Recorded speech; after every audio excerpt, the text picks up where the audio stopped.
ستاسو ډیره مهرباني دي. تاسو سره بیا نن په دې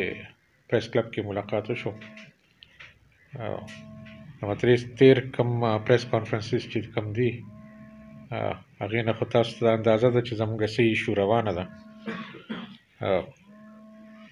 بریفلی بیا زه دا خبره کوم چې زموږ په ځای باندې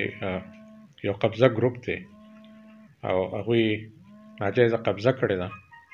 د دې تقریبا دا لسمه میاشت روان ده. نو هغوی هلته کې ناست دي او وقتاً فوقتاً په دې کې د فایرنګ واقعات هم کېږي. نو تیر 19 ډسمبر باندې په 19 ډسمبر باندې پکې بیا څه ډزې مزې شوې وې، هغې کې FIR هم وشوې. او بهرحال دا نننۍ خبره جي دې کې یو ډېر افسوسناک ډیولپمنټ دی، ځکه چې مخکې ما دا خبره کړې وه چې دا کوم قبضه ګروپ چې دی د عمرزو د بشیر زامن دي او هغوی ما به دا خبره کوله چې دوی شاته یو پولیټیکل پارټي ده. نو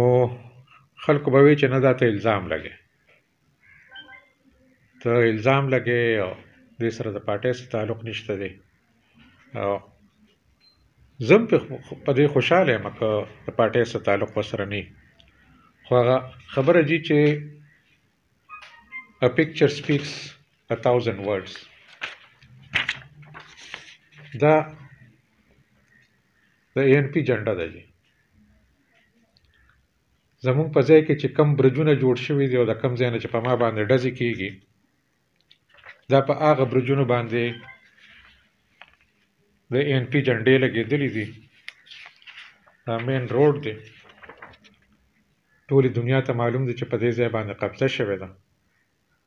او په دغه ځای باندې دوی راغلي دي او اوس پکې د ANP جنډې ولګېدې. نو زه دا تپوس کوم چې آیا دا ANP چې دا یو پولیټیکل پارټي ده او که نه دا یو قبضه ګروپ دی؟ دا مین کوېسچن دی جي. نو که چېرې دا یو پولیټیکل پارټي وي، او د افسوس او د خفګان خبره دا ده جي چې دا پارټي دومره زمام ده چې څومره د بل چا ده. زه دې پارټۍ سره د 1974 نه انوالو یم. کله چې ما په اسلامي کالج کې په فرست ایئر کې ایډمیشن کړی دی او زه پښتون سټوډنټس فیډریشن سره انوالو شوی یم، د هغه وخت نه ورسره زموږ انوالومنټ دی. بل طرف ته راحت سیال صاحب زما والد صاحب ټولې دنیا ته معلومه ده چې هغه دې پارټۍ کې یو ډېر اکټیو رول و او په دې کې مونږ ډېرې قربانۍ هم ورکړي دي، ډېر وال ټکول هم خوړلي دي. نو چې یو داسې پارټي چې زموږ ورسره د احترام د مینې یو تعلق هم دی او هغه بیا راشي او زموږ په ځای کې قبضه وشي او هغه قبضه دا پارټي انډورس کوي،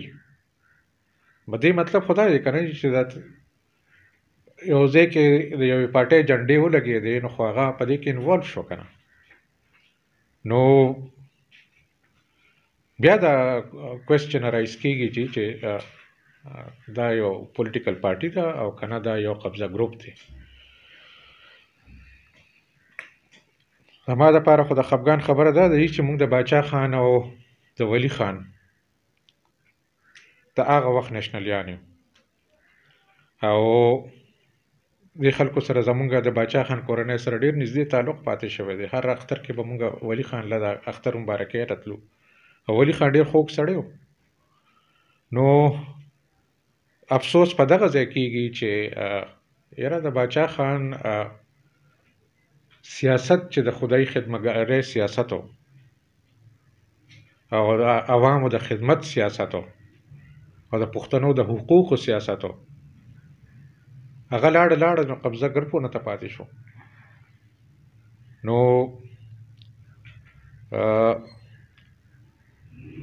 دا کوېسچن هم رایز کیږي چې آیا دا پارټي د عمرزو د بشیر زامنو هایجیک کړه چې په هغوی اړه د چا وس نه رسي او هغوی چې څه کول غواړي هغه کولی شي او څوک یې د منې کولو نشته څوک ورته دا ویلو والا نشته چې یاره دا تاسو څه کوئ نو دغه ایشو دی چې یو ځای نه په ما باندې ډزې کېږي او په هغه ځای باندې د ANP جنډې لګېدلې وي زه به تاسو سره دې سافټ کاپیانې شیر کړم تاسو بیا نو زه به د دې نه څه میسیج اخلم خان تاسو دغه جنډې خبرو وکړه لکه هغه خو به دي په خپل دغه باندې لګولي دي یا کسانو لګولي دي نېشنل پارټي هغه دا یې ماته نه ښکاري پالیسي یا دغه چې هغه دې خلکو ته وایي تاسو زموږ دغه نو ګورئ جي په یو کنټروورشل ځای باندې په یو کنټرول جی چې آیا تاسو د عوامي نېشنل پارټي د مرکزي او د صوبایي قیادت نه په دې کې مطالبه لرئ؟ بالکل لرم جی ځکه چې ما خو تر اوسه پورې په دې پارټۍ باندې نه objection کوو نه پې دغه کوو خو چې اوس خبره دې حد ته راله چې په کومو برجونو باندې د پارټۍ جنډې لګېدلي دي او د هغه ځای نه په ما باندې ډزې کېږي نو زه بالکل دا مطالبه لرم جی زه دا مطالبه لرم چې که په دې پارټۍ کې څه سنسیبل کسان وي هغوی دې رامخکې شي او هغوی دې دوی ته دا خبره وکړي چې دا تاسو څه کوئ دا غلط کوئ غلط که په دې باندې کوي چې اول خوم یو غیر قانوني یو غیر اخلاقی حرکت کړی دی چې د هغې څه لیګل یا مورل دغه نشته فاونډیشن نشته دی او تاسو راغلي یې تاسو زما په ځای باندې قبضه کړې ده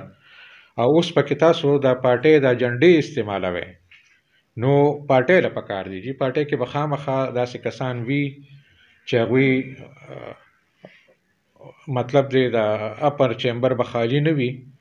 نو هغه د دوی سره کینی هغوی د دوی ته ووایي چې دا سم کړي دي دا هم غلط کړي دي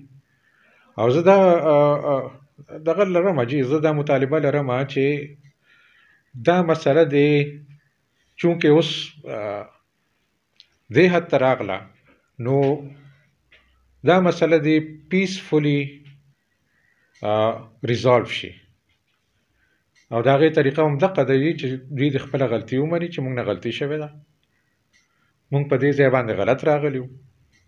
او دوی د دغه ځای نه والنټریلي ویډرا شي دې بل حل نشته دی چې زه خو د خپل جایداد د 1 انچ نه هم دستبردار کېدو ته تیار نه یم په ما باندې خو دوی بدماشي کړې ده نو بدماشي او سیاست دا یو دوه اپوزیټ ډایرکشنز دي یا په دې طرف لاړ شي یا په دې طرف لاړ شي نو تاسو چې کومه بدماشي کړې ده ګورئ جی دا خو نن سبا الیکشن روانې دي او دا ایشوز به ایکسپلویټ کیږي نو دا خو هغه وخت نه دی جی هغه وخت نه دی چې تاسو چې څه کول غواړئ هغه به کوئ او خلک به غږ نه کوي په ما باندې د ډیفیمیشن سوټس فایل کړي دي نو یو طرف ته زما په ځای باندې قبضې کوئ بل طرف ته ځای په ما باندې ډیفیمیشن سوټس فایل کوئ نو آخر څه دي ده دا خو د غلواني مثال دی نو د دوی نه زه دا مطالبه کوم چې د دې پارټۍ نه اوس دا مطالبه کوم د دې پارټۍ نه دا مطالبه کوم چې دا خلک ته پیسفولي والنټریلي ویډرا شي دغه ځای نه دغه زما ډیمانډ دی او جی دغه زما میسیج دی طاهر خان قدم دوی تاسو د ډیر وخت نه دغه مسله کې لګیای واته نه میاشتې وشوې چې تاسو په دې قصه کې لګیای تاسو خپل ملیشن نېشنلټي لرئ نو په خپل یو ویل نون فیګر یې نو اوس په تاسو یو مسله یا د پاکستان حکومت یا د ملیشیا حکومت یا د دې ګورې جی ملیشیا انټرست پکې غوښتي زه ایکسپلین کوم جی د ملیشین ګورنمنت تر دې حده پورې دې سره انوالومنټ دی چې هغه د خپل نیشنل سیکیورټي انشور کړي د دې نه زیات د هغوی څه رول نشته دی ځکه چې هغه د لوکل کورټس او د لوکل قانون مطابق چې څه طریقه کار دی په هغې باندې به ځي نو هغې کې هغوی انټرفیرنس نه دي شي کولی او د ګورنمنټ اف پاکستان په دې کې جي ډېر غټ رول دی چې دوی د دې خلکو خلاف اکشن واخلي. آرمی چیف او کور کمانډر نم زه دا مطالبه کوم چې تاسو خو د مافیاز او تاسو خو د ډرګ مافیاز او د کرنسی مافیاز او د هر قسم د مافیاز خلاف اکشن اخلي، دلته کې ولې نه اخلي؟ ولې چې بیا خبره دی راځي چې ولې چې دوی شاته یو پولیټیکل پارټي ده او هغوی ما شروع نه چې د دې پارټۍ نوم اغشتو ته زه خوشحاله نه یم، ځکه چې هغه خبره چې خپل ځان بدنامول دي چې مونږ هم په دې پارټۍ کې منډې ترړې والي دي او په خپل ځان باندې دا خبره کول دي. خو چې اوس تاسو دې حده پورې راغلی چې کله تاسو ما سو کوئ نو هم پکې دا خبره کوئ چې مونږ د ANP سره تعلق دی، چې کله تاسو راځئ او زما په ځای باندې قبضې کوئ نو هم هلته کې د ANP جنډې لګوئ. نو پارټي خو پکې تاسو په خپله انوالو کړله، چې هر کله تاسو پارټي انوالو کړه نو اوس دې پارټۍ له دا پکار دي چې راپاسي دې کې کم سینسیبل کسان وي، مشران حاجي صاحب غلام بلور ما ډېر ښه پېژني، اسفندیار خان ما ډېر ښه پېژني، دې خلکو سره زموږ ډېر ښه تعلق پاتې شوی دی. نو هغوی له پکار دي چې هغوی دوی ته وایي چې یاره دا تاسو یو غلطۍ کړې ده، په خپله غلطي باندې خپله غلطي ومنئ. دې کې هېڅ شرم خبره نشته چې یو سړی غلطي وکړي او هغه خپله غلطي ومني، او که نه دې نه تاسو د انا مسله جوړوئ نو دا خبره به بیا یو داسې طرف ته لاړه شي چې بیا به هغې it may go to a point of no return، چې یو داسې حد ته لاړه شي نو هغه به بیا ستاسو دپاره هم ښه نه وي او زموږ دپاره هم ښه نه وي.